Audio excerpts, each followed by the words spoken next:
السلام عليكم ورحمة الله وبركاته. الحمد لله نحمده ونستعينه ونستغفره ونؤمن به ونتوكل عليه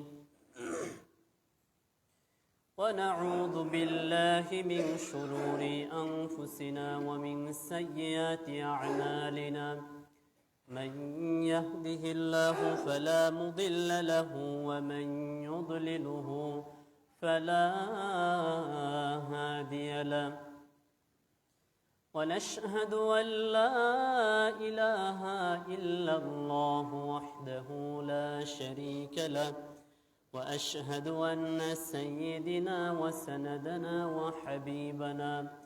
وحبيبنا ومولانا محمدا عبده ورسوله الذي أرسله بالحق بشيرا ونذيرا وداعيا إلى الله بإذنه وسراجا منيرا فقد قال الله تعالى في كلامه المجيد إن الله وملائكته يصلون على النبي يا أيها الذين آمنوا صلوا عليه وسلموا تسليما اللهم صل على محمد وعلى آل محمد كما صليت على إبراهيم وعلى آل إبراهيم إنك حميد مجيد اللهم بارك على محمد وعلى آل محمد كما باركت على إبراهيم وعلى آل إبراهيم إنك حميد مجيد আলহামদুলিল্লাহ শুকরিয়া রব্বুল আলামিনের দরবারে আমরা যারা জুমার সালাত আদায়ের জন্য মসজিদে আসতে পেরেছি সকলে বলি আলহামদুলিল্লাহ।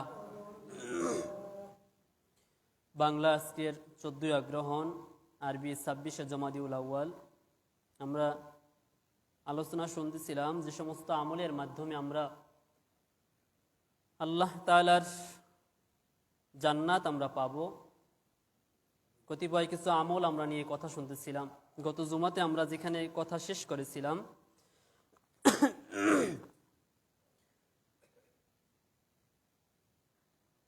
যে একটি দোয়া পর্যন্ত কথা বলেছিলাম। দোয়াটা বলেছিলাম লা হাওলা ওয়ালা কুওয়াতা ইল্লা বিল্লাহ।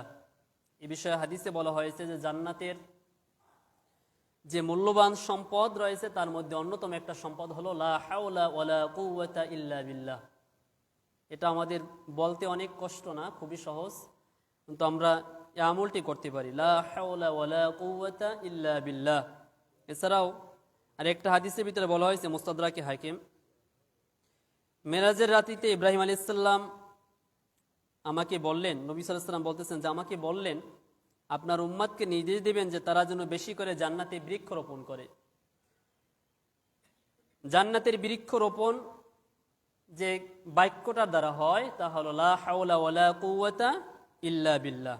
তখন বলা হলো যে আপনার উম্মতকে এই বাক্যটি বলতে বলবেন। যাই হোক, আমরা এই আমলটি করার চেষ্টা করব। এর পরবর্তীতে একটা হাদিস, সেটা বলা হলো নবী সাল্লাল্লাহু আলাইহি ওয়াসাল্লাম বলেছেন মান ক্বালা রাদিতু বিল্লাহি রাব্বা ওয়া বিল ইসলামি দীনা ওয়া বিমুহাম্মদ সাল্লাল্লাহু আলাইহি ওয়াসাল্লাম রাসূলা ওয়াজাবাত লাহুল জান্নাহ। এই বিষয়ে আলোচনা হয়তো করেছি পূর্বে। নবী সাল্লাল্লাহু আলাইহি ওয়াসাল্লাম বলেছেন যে ব্যক্তি বলবে মান ক্বালা রাদিতু বিল্লাহি রাব্বা ওয়া বিল ইসলামি দীনা ওয়া বিমুহাম্মাদিন সাল্লাল্লাহু আলাইহি ওয়াসাল্লাম রাসূলা, এতটুকু বলতে হবে। রাদিতু বিল্লাহি রাব্বা ওয়া বিল ইসলামি দীনা ওয়া বিমুহাম্মাদিন সাল্লাল্লাহু আলাইহি ওয়াসাল্লাম নাবিয়্যা ওয়া রাসূলা, এতটুকু যদি কেউ বলে ওয়াজাবাত লাহুল জান্নাহ, তার জন্য জান্নাত ওয়াজিব হবে। এখন এখানে কথাগুলো কি সেগুলো আগে বুঝতে হবে। রদিতু বিল্লাহি রব্বা মানে হলো যে আমি আমার রব আল্লাহকে পেয়ে আমি খুশি হয়েছি, সন্তুষ্ট হয়েছি। রদিতু বিল্লাহি রব্বা ওয়া বিল ইসলামি দীনা, এবং আমি আমার ধর্ম ইসলামকে পেয়ে আমি খুশি হয়েছি, ইসলামকে ধর্ম হিসাবে পেয়ে আমি খুশি হয়েছি। ওই মুহাম্মাদিন সাল্লাল্লাহু আলাইহি ওয়াসাল্লাম রাসূলা, এবং নবী হিসাবে মুহাম্মদ সাল্লাল্লাহু আলাইহি ওয়াসাল্লামকে পেয়ে আমি খুশি হয়েছি। এই বাক্যগুলো যদি কেউ বলে, হাদিস এসেছে ওয়াজাবাত লাহুল জান্নাত, তার জন্য জান্নাত ওয়াজিব হবে। আমরা এই হাদিসটির উপর আমরা আমল করব। এটা সকাল বিকাল যখনই আমরা মনে ওঠে তখনই আমরা পড়তে পারি, সকাল সন্ধ্যা 3 বার করে, একটা হাদিসের ভিতরে 3 বার করে পড়তে বলা হয়েছে।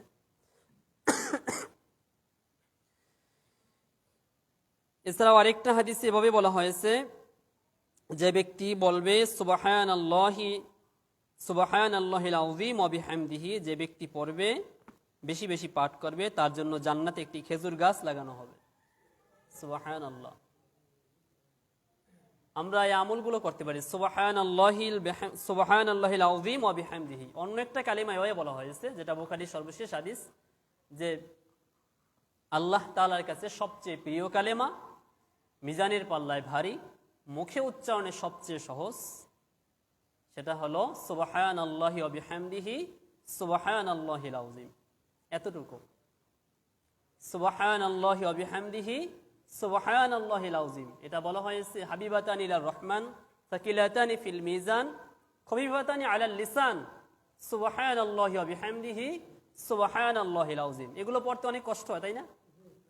আমরা তাহলে কি করি? আমরা 5 ওয়াক্ত নামাজ যারা পড়ি, নামাজ সালাম শেষ হওয়ার সাথে সাথে ফস করে মসজিদ থেকে বের হয়ে যায়। আবার যারা ঘরে নামাজ পড়ে মহিলারা, তাদের তো কোনো কথাই নেই, তারা নামাজকে এতটা অবহেলা করে। অনেকে তো আছে যে আজান হয়েছে পড়তে পড়তে 3টা 4টা বাজে যায় জোহরে নামাজ পড়তে পড়তে, খুবই আফসোস।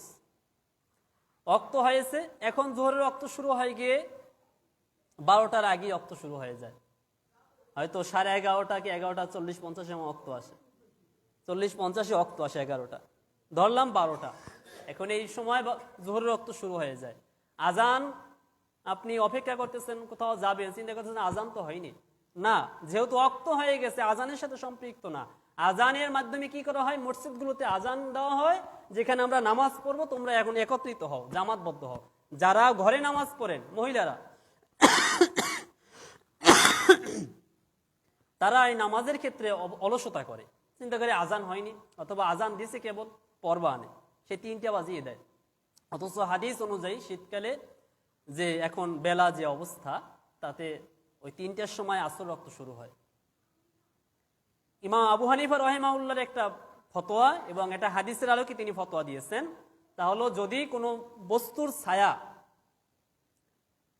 একটা কাঠির ছায়া যখন দ্বিগুণ হয়, আপনি মানুষ, আপনার ছায়াটা যখন দ্বিগুণ হবে তখনই আসর রক্ত শুরু হবে। আর যখন মূল ছায়া থেকে একটু হেলতে শুরু করবে, অর্থাৎ সূর্য মাথার উপরে আছে, ওখান থেকে একটু হেলছে, একটু সূর্যটা হেলেই পশ্চিম দিকে নুইছে, তখনই আপনার জোহর রক্ত শুরু হয়। এখন আমরা নামাজের ক্ষেত্রে সময়ের ক্ষেত্রে খুব অলসতা করতেছি, আমরা সঠিক সময় নামাজ পড়ি না। অনেকে তো দেখি আসরের নামাজের রক্ত মাগরিবের নামাজের আগ পর্যন্ত থাকে, কিন্তু একটা সময় তো আছে। হাদিসে কি বলা হয়েছে? আমরা সেই নামাজ পড়তে পড়তে অনেকে সেই 40-45 মিনিট সময় থাকে না, আসরের নামাজ হাতে রেখে মাগরিবের নামাজে 40-45 মিনিট সময় থাকে না, ওই টাইমে গিয়ে আসরের নামাজ পড়ে।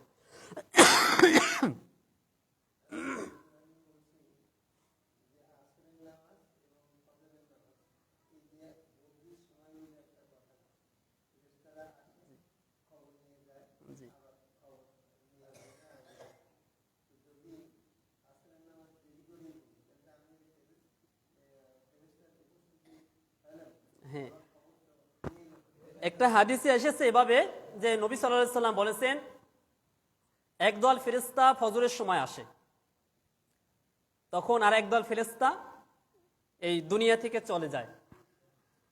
জিজ্ঞেস করা হয় যে আল্লাহ তাআলা ওই ফেরেশতাদের জিজ্ঞেস করেন, ফেরেশতারা যখন একত্রিত হয় জিজ্ঞেস করে আমার বান্দাদেরকে কি অবস্থা রেখে এসেছো? তখন ওই ফেরেশতারা বলে যে আল্লাহ তোমার বান্দাদেরকে নামাজরত অবস্থা রেখে এসেছি। এখন আপনি যদি ওই সময় নামাজ না পড়েন তাহলে আপনার বিরুদ্ধে সাক্ষ্য ঠিক ওভাবে দেওয়া হবে যে অমুককে আমি পেয়েছি অপকর্ম অবস্থায়, একটা উল্টাপাল্টা কাজের অবস্থায়, তোমার দিনের মধ্যে ছিল না, সে বেদিন অবস্থায় ছিল, মুশরিক অবস্থায় ছিল, শিরক করতেছিল, এই অবস্থায় তোমার অমুক বান্দাকে আমি রেখে এসেছি। আবার একদল লোক যারা আসরের সময় আসে আর যারা ফজরের সময় আসছিল তারা ওই সময় চলে যায়। তখন আল্লাহ তাআলার কাছে তারা রিপোর্ট পেশ করে যে কি অবস্থা রেখে এসেছো। তারা তখন বলে যে আল্লাহ তোমার অমুক বান্দাদেরকে আমরা নামাজ অবস্থায় রেখে এসেছি, কাউকে দুনিয়াবি কাজকর্মের মধ্যে রেখে এসেছি। আর সবচেয়ে বড় কথা হলো হাদিসের কুরআনুল কারীমের মধ্যে এসেছে, সূরা বাকারার ভিতরে আয়াত এসেছে এভাবে যে হাফিজু আলাস সালাত ওয়াস সালাতুল উসতা, তোমরা মধ্যবর্তী নামাজ অর্থাৎ আসরের নামাজ, এখানে মুহাদ্দিসিন কিরাম মুফাসসিরিন কিরাম এভাবেই ব্যাখ্যা করেছেন যে উসতা মানে আসরের নামাজ, যে আসরের নামাজের ক্ষেত্রে তোমরা যত্নশীল হও। কিন্তু আমরা এই নামাজের ক্ষেত্রে খুবই অযত্নশীল। চেষ্টা করব আমরা এই নামাজগুলোর ক্ষেত্রে যত্নশীল হওয়ার, এবং আল্লাহ তাআলার নৈকট্য লাভের অন্যতম একটা ইবাদত হলো সালাত আদায় করা, সালাত কায়েম করা। কোনো অবস্থায় কোনো মানুষ আল্লাহ তাআলার নৈকট্য লাভ করতে পারবে না নামাজ ছাড়া।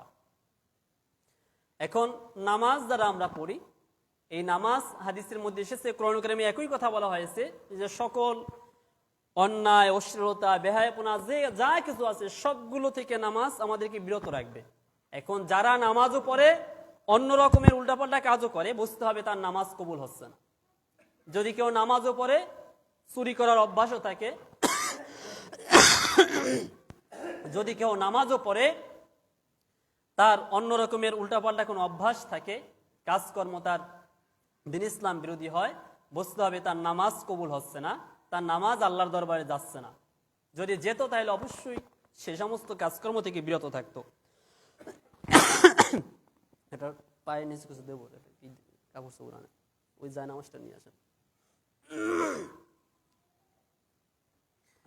এখন যেখান থেকে এখানে আসলাম, যে কথা বলতেছিলাম যে জান্নাতের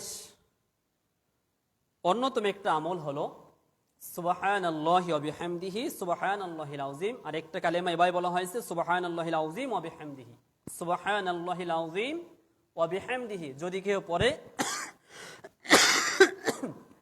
তার জন্য আল্লাহ সুবহানাহু ওয়া তাআলা জান্নাতের মধ্যে একটা গাছ নির্মাণ করবেন।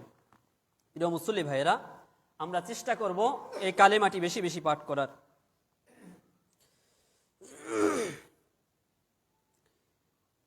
এর পরবর্তী একটা হাদিস বলা হয়েছে,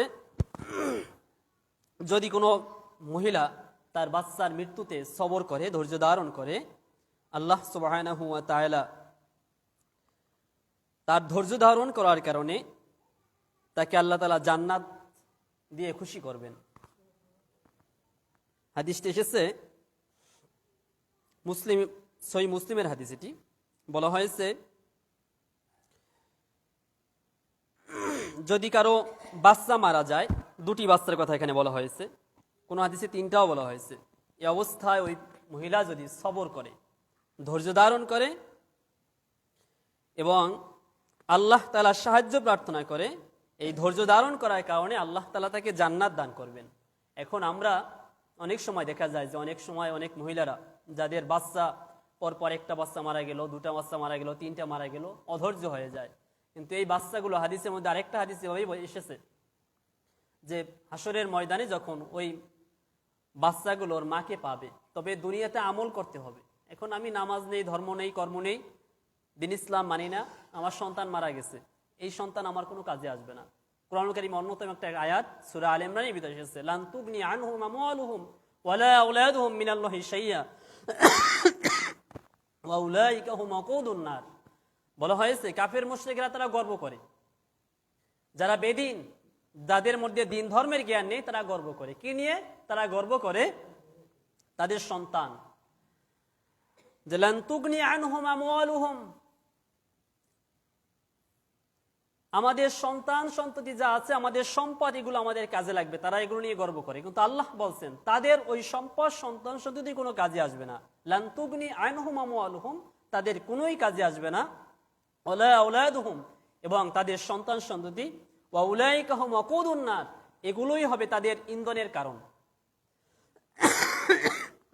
তবে যারা ঈমানদার, তাদের সন্তান সন্ততি, তাদের ধন সম্পদ, এগুলো তাদের কাজে আসবে।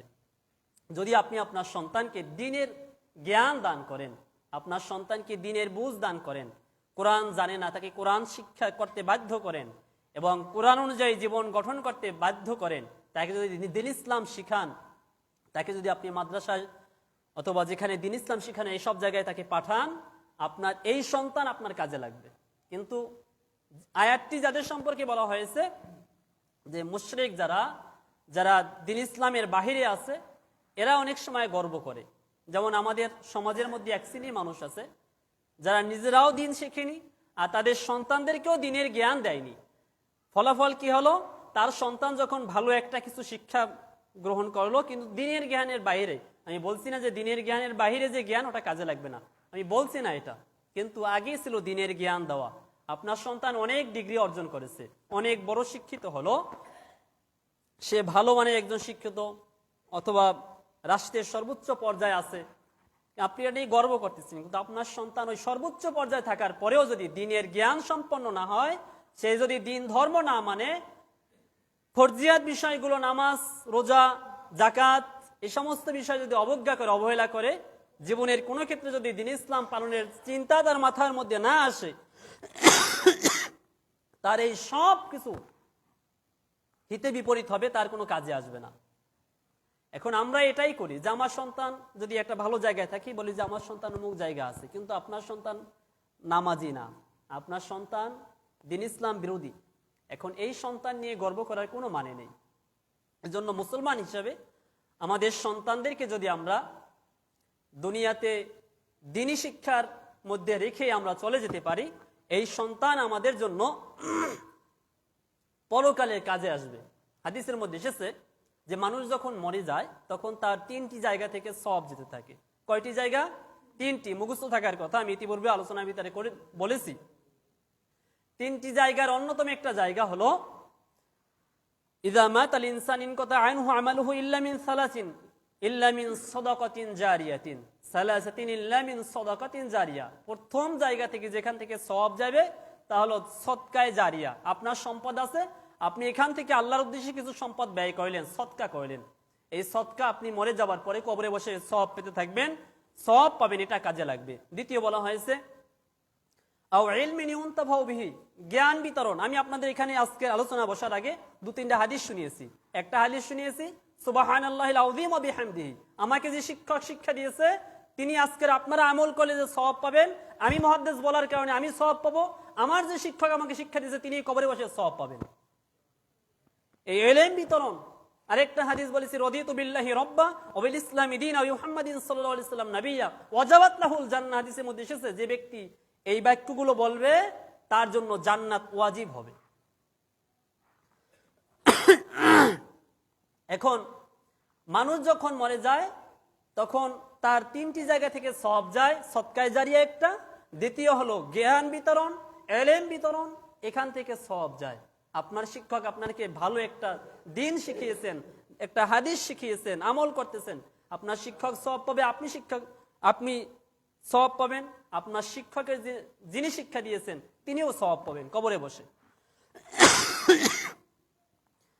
এছাড়া 3য় নম্বর যেটা বলা হয়েছে আও ওয়ালাদিন সলিহিন ইয়াদউ লাহু, নেককার সন্তান যে আপনার জন্য দোয়া করে। এখন নেককার সন্তান যে আপনার জন্য দোয়া করে, সন্তান দুনিয়া রেখে গেছেন, দোয়া করে কিনা একবার জানছেন কিনা?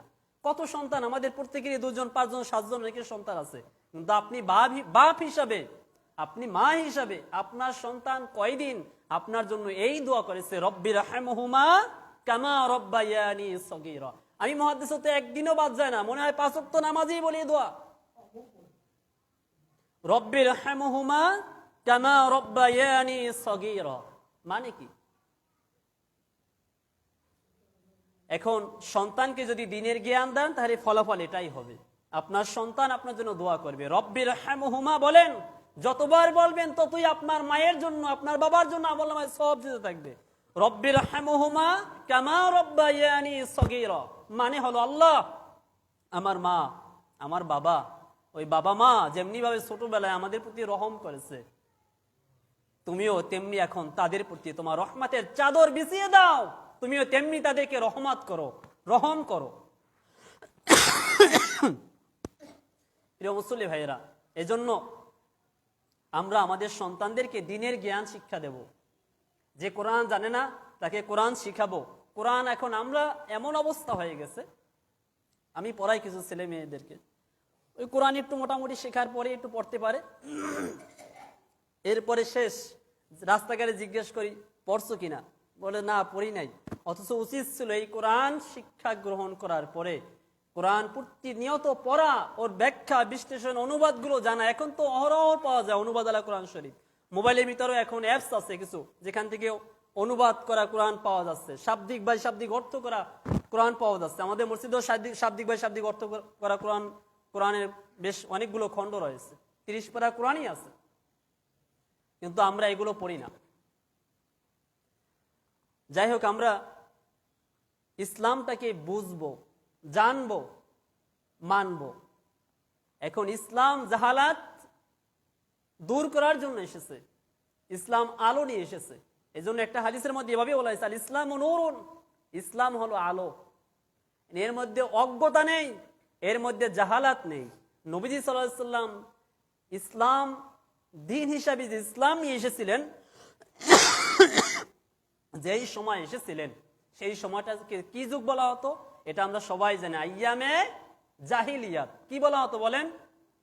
আইয়ামে জাহিলিয়াত মানে হলো অজ্ঞতার যুগ, অন্ধকার যুগ। এখন নবী সাল্লাল্লাহু আলাইহি সাল্লাম ওই অজ্ঞতার অন্ধকার যুগে যে আসলেন, কি নিয়ে আসলেন? ইসলাম, দিন ইসলাম নিয়ে এসেছেন।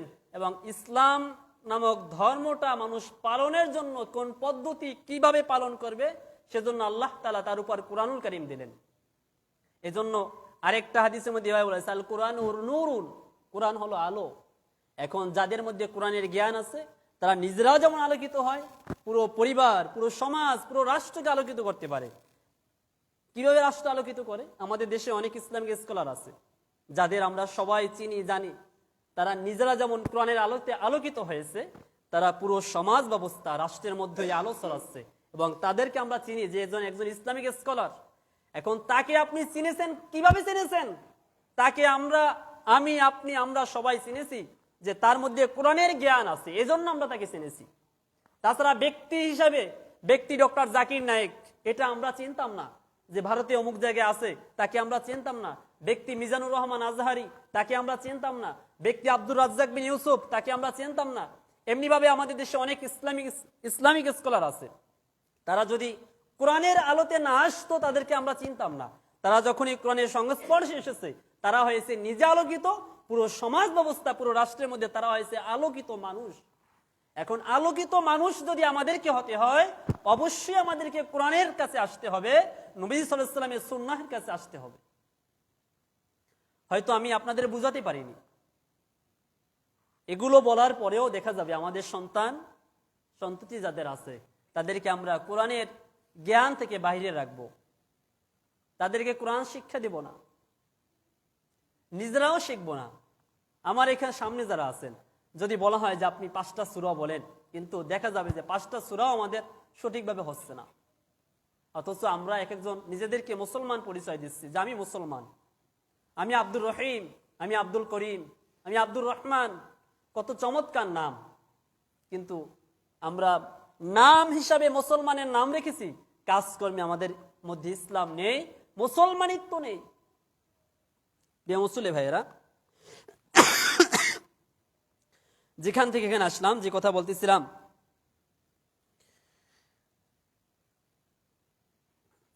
যে আমাদের যদি কারো সন্তান মারা যায়, সন্তান ভূমিষ্ঠ হয়েছে, হওয়ার পরে যদি মারা যায়, অর্থাৎ তার মধ্যে ভালো এবং মন্দ যাচাই বাছাই করা, অর্থাৎ নাবালক সন্তান, শিশু ভূমিষ্ঠ হওয়ার সময় অথবা ভূমিষ্ঠ হওয়ার পরে কিছুদিন পরে, 2-1 বছর পরে, এই সমস্ত সন্তান যাদের মারা যায় এদেরকে হতাশ হওয়া চলবে না। হাদিসের মধ্যে এসেছে এই সন্তানগুলো তাদেরকে জান্নাতে না নেওয়া পর্যন্ত ক্ষান্ত হবে না। এখন যাদের এই সন্তানগুলো মারা যায় তাদেরকে সবর করতে হবে। হাদিসে এসেছে সবর করে, উত্তম রূপে সবর করে এবং আল্লাহ তাআলার উপরে নির্ভর তাওয়াক্কুল করে হতাশ না হয়, যদি এমনভাবে সবর করে, এই সবর করার কারণে আল্লাহ তাআলা তাকে জান্নাত দান করবেন। এখন সবর আগে বুঝতে হবে, সবরটাকে করতে হবে এমন ভাবে যেমনি ভাবে সবর আমাদেরকে শিখিয়ে দিয়েছে নবীজি মুহাম্মদ সাল্লাল্লাহু আলাইহি ওয়াসাল্লাম। এখন আমি সবর করছি যে আল্লাহ তাআলা আমার সন্তান নিয়ে গেছে, সবর করলাম। এখন এই সবর করার পরে দেখা যাচ্ছে যে ধর্মকর্ম আমার মধ্যে কিছু নেই, 5 ওয়াক্ত নামাজ আমার উপর ফরজ ছিল তাও আমি আদায় করতেছি না। বিশেষ করে আমাদের মা বোনেরা ইচ্ছে করলে তাদের পক্ষে এই 4-5টা কাজ করা সম্ভব। নবী সাল্লাল্লাহু আলাইহি ওয়াসাল্লাম একটা হাদিসের মধ্যে বলেছে, আমি আগেও বলেছি, যে 4-5টা কাজ আছে, এই কাজগুলো যদি আমাদের মা বোনেরা করে তাদের জন্য নবী সাল্লাল্লাহু আলাইহি ওয়াসাল্লাম জান্নাত বলেছেন, তাদের স্থান হলো জান্নাত, তাদেরকে আল্লাহ তাআলা জান্নাত দান করবেন। এর মধ্যে একটা হলো 5 ওয়াক্ত নামাজ, সাল্লাত খামসাহা, 5 ওয়াক্ত নামাজ, ও সামাত শাহরাহা, রমজানের রোজা, ও হাফিজাত ফারজাহা, পর্দার হেফাজত অর্থাৎ লজ্জাস্থানের হেফাজত। এই জায়গায় এসে আমরা অনেকেই ধরা খেয়ে যাচ্ছি। নামাজ পড়ি, রমজানের রোজাও রাখি, কিন্তু স্বামী বিদেশ, আমি দেশে বসে পারকিয়া করতেছি। এরকমের মহিলা অভাব নেই এখন। অর্থাৎ স্বামীর অবর্তমানে সে তার লজ্জাস্থান আর একজনের কাছে বিলিয়ে দিচ্ছে। কথাগুলো শুনতে খারাপ লাগছে, কিন্তু বাস্তব এগুলোই এখন চলতেছে।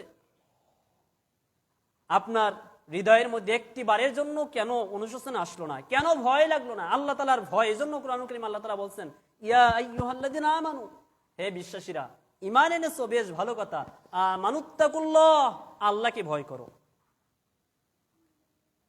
আল্লাহকে ভয় করো। ঈমান আনলেই হবে না, আল্লাহকে ভয় করতে হবে। অনেক পুরুষ আছে যে বউ এক জায়গায় চলে পড়ে আছে, বউয়ের কোনো খোঁজ খবর নাই, তার আর একজন নিয়ে এসে পড়ে আছে। এই সমস্ত পুরুষদের প্রতি আল্লাহ তাআলা জাহান্নাম নামক একটা জিনিস রেখে দিয়েছে, যে অপেক্ষা করো, মরো আর অপেক্ষা করো, মরার পরেই তুমি তোমার স্থান ফিরে পাবে। আপনি আপনার লজ্জা স্থান এটা আপনি স্ত্রীর জন্য রেখে দিবেন, আপনি আর একজনের কাছে কিভাবে দিলেন? অপেক্ষা করেন। এই সমস্ত এদের মরণ কিভাবে হবে তা আমরা দুনিয়া অনেক সময় দেখতে পাবো, যে এদের মরণগুলো কিভাবে হয়। যাই হোক, আল্লাহ তাআলা আমাদের এমন অপকর্ম থেকে হেফাজত করুক, বলেন আমিন। যে কথা থেকে এখানে আসলাম, বলতেছিলাম যে যদি কোনো মহিলার 2টি সন্তান অথবা 3টি সন্তান, হাদিসের মধ্যে এসেছে, মারা যায় এবং এর উপর যদি সে সবর করে, ধৈর্য ধারণ করে, সওয়াবের আশা নিয়ে, শুধু সবর করলেই হবে না, সওয়াবের আশা নিয়ে সবর করে, আল্লাহ তাআলাকে ভয় করে, আল্লাহর উপর তাওয়াক্কুল করে, যদি সে সবরের আশা নিয়ে, সওয়াবের আশা নিয়ে সবর করে, আল্লাহ তাআলা তাকে জান্নাত দান করবেন। মুসলিমের হাদিস। এরপরে আরেকটা হাদিসের মধ্যে এসেছে,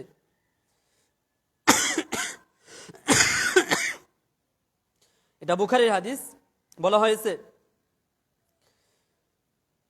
মানুষ যখন, কিছু মানুষকে আল্লাহ তাআলা অন্ধ উঠান, এই অন্ধত্ব বরণ করা, অন্ধ যে মানুষটি অন্ধ, চোখে দেখছে না, এই মানুষটি তার অন্ধত্বের উপর যদি ধৈর্য ধারণ করে, আল্লাহ তাআলাও তাকে এই তার সবর করার কারণে তাকে জান্নাত দান করবেন।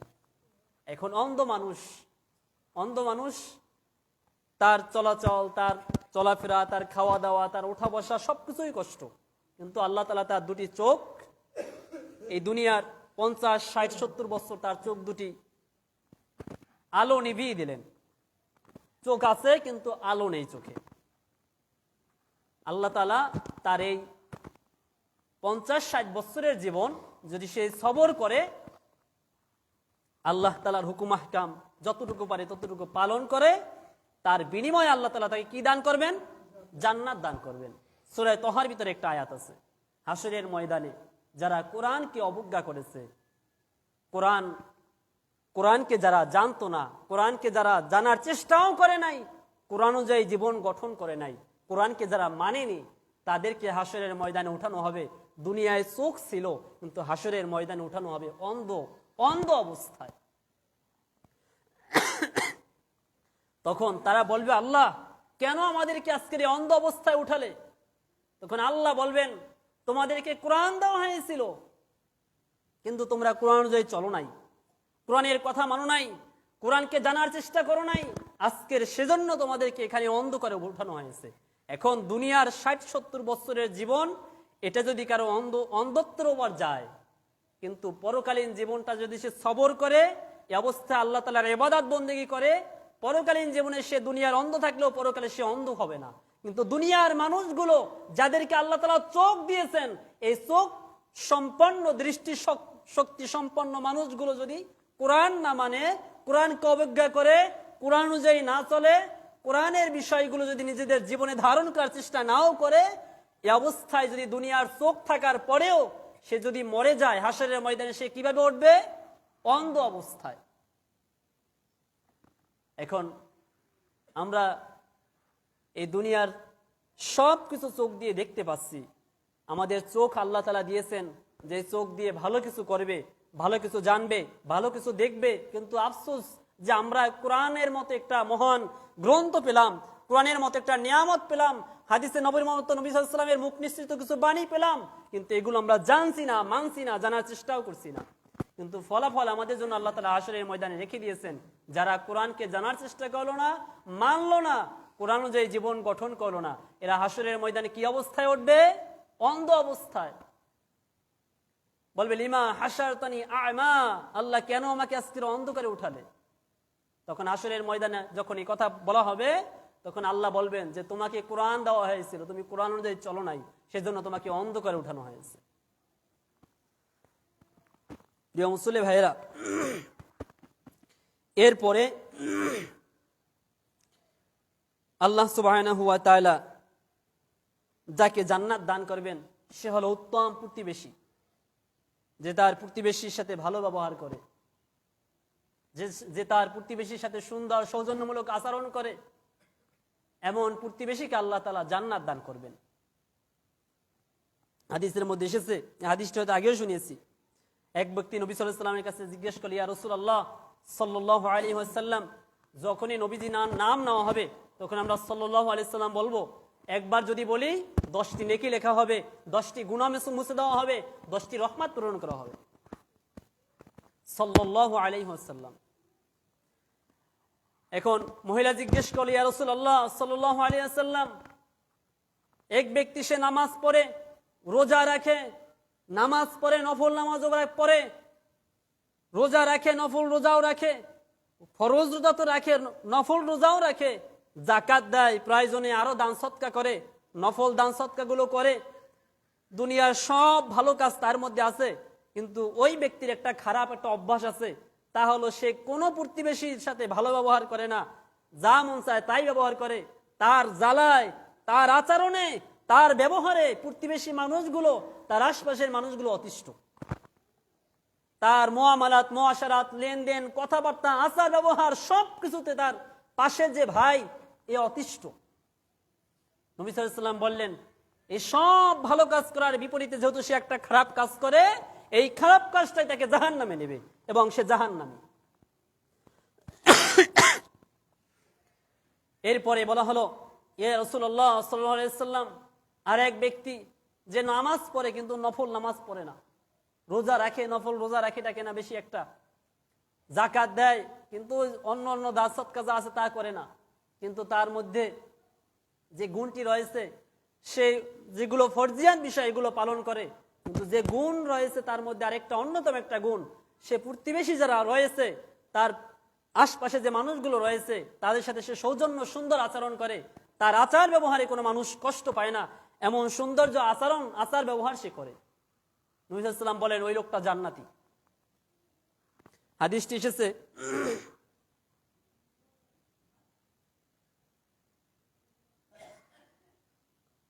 সম্ভবত তিরমিজির হাদিস এটি।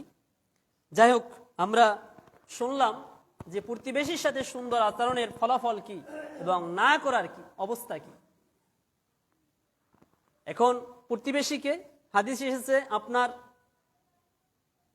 ডানে 40, বামে 40, অর্থাৎ আপনার আশপাশে 40 ঘর। এখন মুহাদ্দিসিনে কেরাম ব্যাখ্যা করেছেন যে ডানে 40 ঘর হবে, বামে 40 ঘর হবে, সামনে 40 ঘর হবে, পিছনে 40 ঘর হবে। এরা হলো আপনার প্রতিবেশী। এখন হিসাব করেন, আপনার উমিদপুর বাদ দিয়ে হয়তো রয়রার মানুষও পড়ছে, আপনার উমিদপুর বাদ দিয়ে আরুয়াকান্দির মানুষও আপনার প্রতিবেশী হিসাবের মধ্যে গণ্য হয়। এখন আমরা কি করি? আমরা করি গিয়ে যখনই তো দান সৎকা করি, চিন্তা করি দলের লোক, আমার দলের লোক, ঘরের পাশে একজন পড়ে আছে আমার বিরোধী দল, তাকে আমি কেন বা ইসলাম ধর্মের মধ্যে দল বানিয়ে দিলেন? কোথায় পেলেন এই দল? আপনার ভাই না খেয়ে মরতেছে, আপনি দল দেখতেছেন এখনো। এই দল দাম এগুলো ইসলাম নিষিদ্ধ করেছে। ইসলামের মধ্যে গ্রুপ তৈরি করা যাবে না, দল তৈরি করা যাবে না। মুসলমান থাকবে একত্রে, সীসাডালা প্রাচীর মতো একত্রিত হয়ে মুসলমান থাকবে। আর যদি একতাবদ্ধ না থাকেন তাহলে ফলাফল যেটা হবে, আজকের এই যে কয়েকদিন আগে, গত 2-3 দিন আগে চট্টগ্রামের যে ঘটনা ঘটলো, আজকের আমাদের একতা যদি থাকতো তাহলে কয়েকটা গুটি কয়েক সন্ত্রাসী, ইসকন নামক সন্ত্রাসী নামক একটা সংগঠন, সে যে ধর্মেরই হোক, তাদের মতো মুসলিমও কয়েকটি লোক, তারা আমাদের মুসলিম ভাইয়ের গায়ে আঘাত করে তাকে মেরে ফেলেছে, কুপিয়ে কুপিয়ে হত্যা করে জবাই করে মেরে ফেলেছে। কিভাবে মারলো? যদি আজকের একতাবদ্ধ থাকতাম তাহলে তাদের শক্তি চূর্ণ বিচূর্ণ হয়ে যেত। কয়েকদিন আগে, মাস 3 আগে হলো গণবিপ্লব তৈরি হলো বাংলাদেশে, গণ অভ্যুত্থান হলো, কিন্তু ফলাফল কি? কয়েকদিন যেতে না যেতেই বিভিন্ন দল, এখন তারা আলাদা আলাদা গ্রুপ তৈরি হয়ে গেছে। জামাত আলাদা, বিএনপি আলাদা, অন্যান্য দল যা আছে তারা আলাদা, কেউ কারোর সাথে এখন মিল নেই, কারো ভালো লাগতেছে না। অথচ রাষ্ট্র গঠনের জন্য সবাইকে থাকা উচিত, একত্রে থাকা উচিত ছিল। দেশটা সবার, এখানে সরকারি বিরোধী দল থাকতে পারে, কিন্তু দেশ গঠনের জন্য সবাইকে একত্র থাকতে হবে। আমরা বলি যে গণতন্ত্র, গণতন্ত্র মানে কি? আপনার গণতান্ত্রিক রাষ্ট্রে, এটা যদিও এটা কুফরি মতবাদ, গণতান্ত্রিক রাষ্ট্রের মধ্যে সরকারি দল এবং বিরোধী দল, তাদের কাজই হলো, সরকারি দল যদি কোনো একটু উল্টাপাল্টা কিছু করে, এটা সুন্দর সৌজন্যমূলক আচরণের মাধ্যমে তাকে ধরিয়ে দেওয়া। এখন আমরা কি করি? সংসদ বর্জন করি। যাই হোক, রাজনৈতিক বক্তব্য দিচ্ছি না, কিন্তু অবাক লাগে যে আমাদের দেশের যে কালচার, একত্রিত হয়ে আন্দোলন করলো, একটা সরকারি উৎখাত করলো, কয়েকদিন যেতে না যেতে এখন একজন আর একজনের কর্মী হামলা করতেছে, মারতেছে, মামলা দিচ্ছে, যা আছে তাই করতেছে। আবার ইসলাম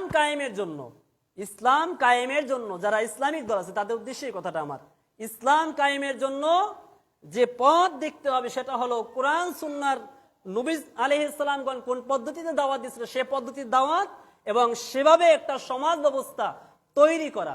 আর যখন এইভাবে সমাজ ব্যবস্থা তৈরি করতে পারবেন, তখন মানুষ আপনাদেরকে অটোমেটিক ক্ষমতায় বসাবে। আর যতক্ষণ পর্যন্ত আপনি এই কুফরি মতবাদের মধ্যে থেকে গণতান্ত্রিক পন্থা যদি ইসলাম কায়েম করতে চান, কিয়ামত পর্যন্ত ইসলাম কায়েম হবে না, বরং রাষ্ট্র ক্ষমতা পাবেন, কিন্তু ইসলাম কায়েম হবে না।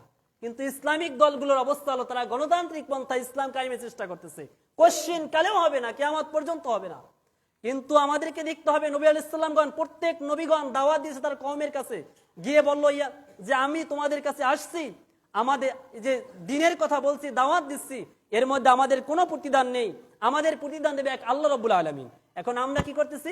কোনো মানুষের কাছে যাচ্ছি দাওয়াত নিয়ে, বলতেছি ভাই আমি তো অমুক দল থেকে আসছি, অন্যান্য দল আছে তারাও যা করে আমরাও তাই করি, আমি ইসলামিক দলের হলেও এখন আমি কি করি? তাকে দাওয়াত নিয়ে গেলাম এবং তাকে আমার সংগঠনের মধ্যে আনলাম, ফলাফল কি হলো? আমি তার কাছে একটা প্রতিদান চাচ্ছি, সেটা হলো ভোট, অথবা আমাকে তুমি ভোট দিয়ে ক্ষমতায় আনো। এই ভোট এবং চোট এটা নবী সাল্লাল্লাহু আলাইহি ওয়াসাল্লামের যুগে ছিল না। তারা দাওয়াত দিয়ে, ইসলামের ধর্মের দাওয়াত দিয়ে মানুষদেরকে দিনের মধ্যে দাখিল করেছে। একটা পর্যায়ে যখন মানুষেরা দিনের মধ্যে আসবে, তখন ওই অটোমেটিক ভোট আর চোট লাগবে না। আপনি যখন সংখ্যাগরিষ্ঠ হবেন, গণবিপ্লব যেমন তৈরি হলো, এভাবেই তখন ইসলামিক বিপ্লবের মাধ্যমে আপনাকে দেশের জনগণ ক্ষমতায় বসাবে। যাই হোক, আমি অনেক অন্য বিষয়ে কথা বলে ফেললাম। যে বিষয়গুলো আলোচনা করলাম, আল্লাহ সুবহানাহু ওয়া তাআলা আপনাকে এবং আমাদের সবাইকে অত বিষয়ের উপর আমল করার তৌফিক দান করুন, বলেন আমিন। আসসালামু আলাইকুম ওয়া রাহমাতুল্লাহি ওয়া বারাকাতুহু।